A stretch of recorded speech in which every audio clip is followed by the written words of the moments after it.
Hello दोस्तों, स्वागत है आपका अपने ही यूट्यूब चैनल किस्से कहानियों की ऑडियो लाइब्रेरी पर। दोस्तों, आज हम सुनेंगे श्री विभूति भूषण बंदोपाध्याय द्वारा रचित कहानी विधु मास्टर। तो चलिए शुरू करते हैं आज की कहानी। विधु मास्टर की बात मैं कभी भूल नहीं सकता। उनकी स्मृति को संभवतः जीवन भर वहन करना पड़ेगा। कुछ महीनों के लिए वे मेरे निकट आए थे, फिर चले गए। सिर्फ उनसे मेरा वह क्षणिक परिचय अमर होकर रह गया। मुझे अच्छी तरह याद है, उस दिन रविवार था। मैं सुबह व्याकरण कंठस्थ कर रहा था। इसी समय बाहर से किसी ने आवाज लगाई, हारान बाबू घर में हैं? हारान बाबू? मैंने खिड़की से सिर निकालकर पूछा, किसको बुला रहे हैं? वह व्यक्ति बोले, यहाँ हारान बाबू नाम के कोई रहते हैं? मैंने कहा, हाँ रहते हैं, वे मेरे चाचा लगते हैं। उन व्यक्ति ने कहा, उन्हें एक बार बुला दो तो भाई। मैंने पूछा, क्या काम है? तो वे बोले, उनको क्या एक गृह शिक्षक की आवश्यकता है? अब मुझे याद आया कि चाचा ने हमारे लिए प्राइवेट ट्यूटर के लिए अखबार में विज्ञापन दिया था। मैंने पूछा, आप क्या उस विज्ञापन को देखकर ही आ रहे हैं? वह व्यक्ति बोले, हाँ। मैंने कहा, अच्छा तो भीतर आइए, मैं चाचा जी को बुला देता हूँ। दुबला पतला वह व्यक्ति अत्यंत दुविधा से हमारे बैठक घर में दाखिल हुआ।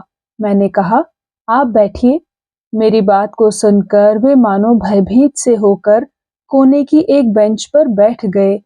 इस अनाड़ी को देखकर शिक्षक के प्रति मेरी सारी श्रद्धा तिरोहित हो गई। मैंने फिर कहा, इस कुर्सी पर बैठिए ना। उन्होंने पहले कहा, ठीक है, फिर उठकर एक कुर्सी पर जाकर बैठ गए। मैंने बिजली का पंखा चला दिया और धीरे धीरे ऊपर चाचा जी को बुलाने चला गया। चाचा जी नीचे आए, मैं भी उनके पीछे पीछे आया और आए झंटू, मिंटू, चंदू और रेवा। चाचा जी ज्यों ही बैठक घर में पहुंचे, उन्होंने कुर्सी से उठकर हाथ जोड़कर नमस्कार किया। चाचा जी ने पूछा, आप आज सुबह के अखबार में ही विज्ञापन देखकर आ रहे हैं ना? उन्होंने कहा, हाँ। चाचा जी ने फिर कहा, इन 5 बच्चों को पढ़ाना होगा, रोज रात को 3 घंटे, वेतन तो 700 रुपए लिख ही दिया है, गैर हाजिरी नहीं चलेगी? उन्होंने कहा, नहीं, गैर हाजिरी क्यों करूंगा? चाचा जी ने पूछा, यहाँ आप रहते कहाँ हैं? वे व्यक्ति बोले, श्रीनाथ दास लेन में। चाचा जी ने पूछा, आपका शुभ नाम? वे बोले, विधुभूषण चट्टोपाध्याय। चाचा जी ने पूछा, कितने पढ़े लिखे हो? उन्होंने जवाब दिया, मैट्रिक पास हूँ। यह सुनकर चाचा जी सोच में पड़ गए। थोड़ी देर बाद पूछा, आप 7वीं श्रेणी के लड़के को पढ़ा सकते हैं? उस बार 7वीं श्रेणी में केवल मैं पढ़ता था। उम्र में भी मैं ही सबसे बड़ा था। गर्व से मेरी छाती फूल गई। विधु मास्टर ने कहा, जी हाँ, 7वीं श्रेणी के छात्र को मैं पढ़ा सकता हूँ। चाचा जी ने कहा, तो ठीक है, सोमवार से लग जाइए। संध्या के ठीक 6 बजे से आइएगा। फिर हम लोगों से कहा, ये तुम लोगों के नए मास्टर जी हैं, इनके पास मन लगाकर पढ़ना, समझे? सोमवार को विधु मास्टर ठीक 6 बजे आ गए। पहले दिन उन्होंने हम लोगों के नाम पूछे और किताबें देखी। मेरी अंग्रेजी की किताब को उन्होंने बहुत देर तक देखा, फिर बोले, तुम लोगों को बहुत कड़ी अंग्रेजी पढ़ाई जाती है। उनकी बात सुनकर मुझे अपार आनंद हुआ। मैंने कहा, हमें अंग्रेजी में ही फिजिक्स, केमिस्ट्री पढ़ाई जाती है। उन्होंने आश्चर्यचकित होकर पूछा, सच?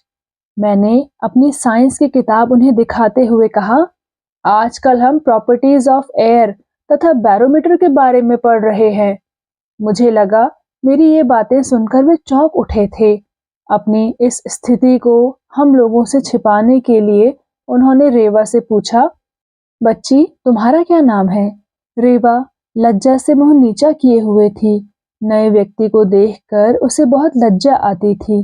मैंने कहा, बता नारी, अपना नाम। उन्होंने बड़े स्नेह से रेवा के सिर पर हाथ फेरा। रेवा ने भी धीरे से कहा, लेबा। विधु मास्टर को जिस दिन तनख्वाह मिलती थी, हमें मलाई बर्फ खिलाया करते थे, इसलिए सभी उन्हें बहुत मानते थे।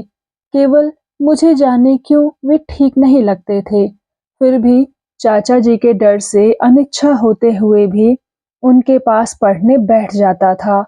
चाचा जी का शासन पिताजी से भी अधिक था, इसलिए मैं मास्टर जी की गलतियां ढूंढने लगा ताकि जल्दी से उनकी नौकरी चली जाए और मुझे उनके हाथ से छूट मिले। मैंने एक दिन पूछा, मास्टर साहब, पहाड़ की हाइट मापने में बैरोमीटर क्यों लगता है? उन्होंने कहा, लगता है क्या? किसने कहा?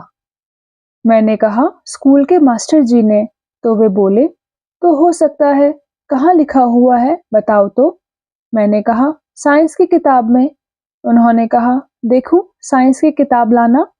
मैंने किताब लाकर उनके हाथ में दे दी, लेकिन वे कुछ नहीं समझे। उन्होंने कहा, अच्छा, समझा देता हूँ। लेकिन मुझे समझाना तो दूर रहा, वे खुद ही संभवतः उस अंग्रेजी का अर्थ समझ नहीं पा रहे थे। अंत में उन्होंने तर्जुमा कर दिया, फिर पूछा, समझे? मैंने कहा, कुछ भी नहीं। उन्होंने कहा, मैं तुम्हारी यह किताब घर ले जाता हूँ, एक बार पढ़कर समझा दूंगा। वे उस दिन मेरी किताब लेकर चले गए और दूसरे दिन यथा समय लौटा भी दी, लेकिन उस विषय पर मेरे किसी भी प्रश्न का यथार्थ उत्तर नहीं दे सके। यह बात जब मैंने चाचा जी से कही तो बोले, अच्छा, मैं देखता हूँ वे कैसा पढ़ाते हैं। दूसरे दिन से चाचा जी हम लोगों के साथ बैठकर मास्टर जी का पढ़ाना देखने लगे। मास्टर जी की बहुत सी गलतियां चाचा जी ने पकड़ी। एक बार उन्होंने लूसी ग्रे की कविता का अंतिम अंश मुझे समझाने के लिए मास्टर जी से कहा।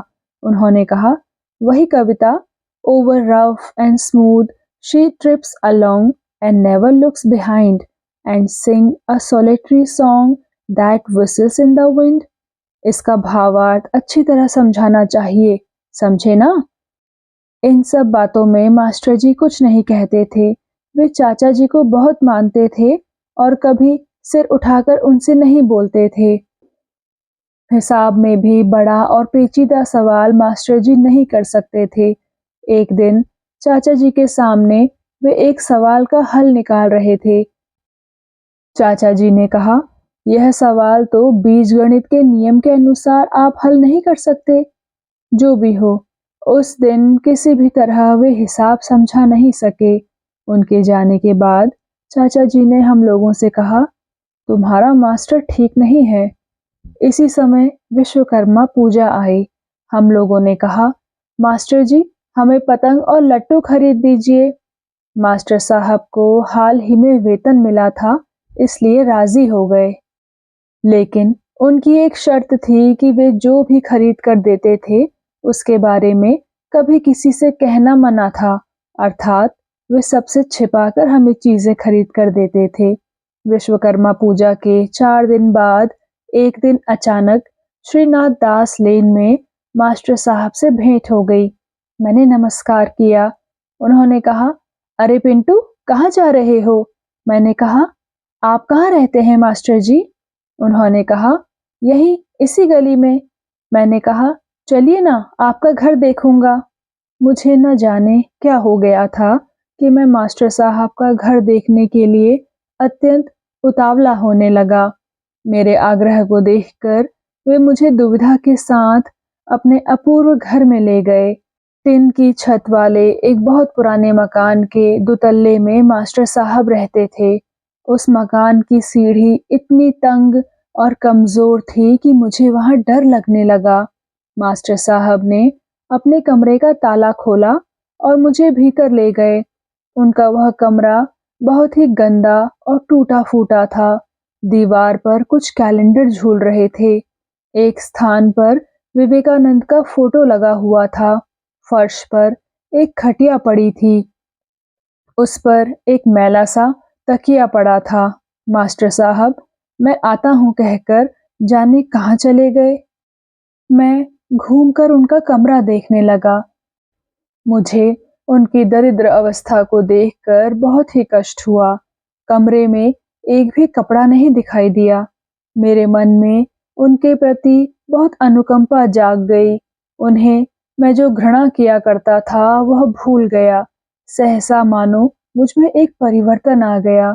इसी समय हाथ में खाने की चीजों का एक ठोंगा लिए मास्टर साहब लौट आए। मैंने व्यथित स्वर में कहा, यह सब क्यों लाए हैं मास्टर साहब? वे मेरी बात सुनकर मानो आश्चर्य में हो गए। बोले, नहीं, यह सामान थोड़ा सा है।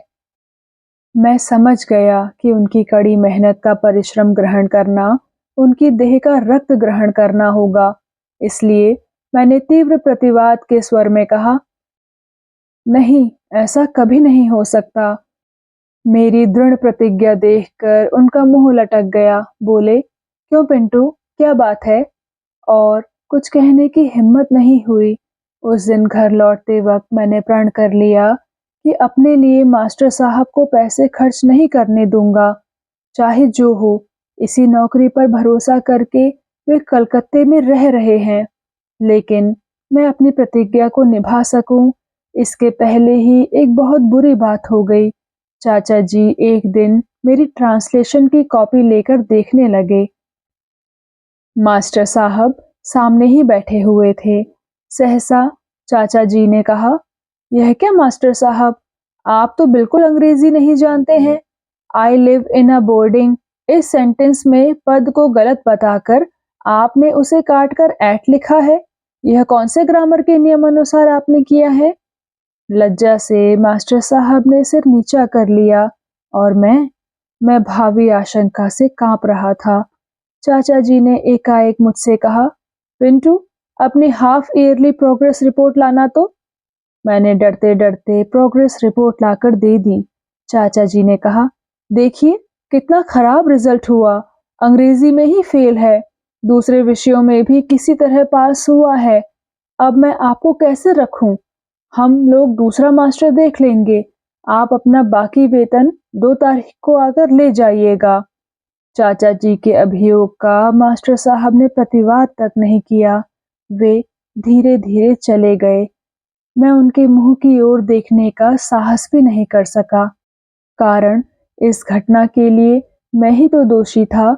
मैंने ही मास्टर साहब की गलतियां चाचा जी से कही थी।